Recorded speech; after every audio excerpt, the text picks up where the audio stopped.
Welcome to Everite Machine Products. Philadelphia serves as home to our 15,000 square foot, environmentally controlled, high production QS 9000 registered facility. Come join us now as we travel through the various manufacturing stages required to produce a compressor pump component for a major air conditioner manufacturer. Operations once done manually, such as this polishing operation, can now be completed automatically. The part is then quickly reoriented in preparation for the next operation, which is turning.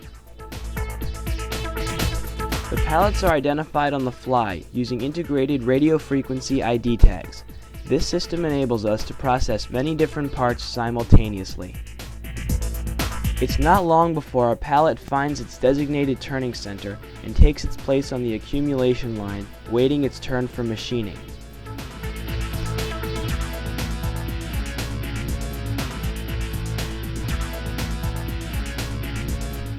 Meeting our customers' demanding requirements competitively is our main goal.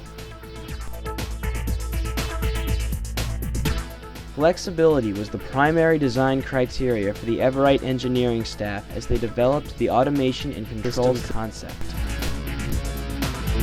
Here we see why this flexibility is so important. These multi-spindle drill heads are deburring components automatically, and this technology can be utilized for drilling and even tapping before finishing operation. This process is also robotically loaded.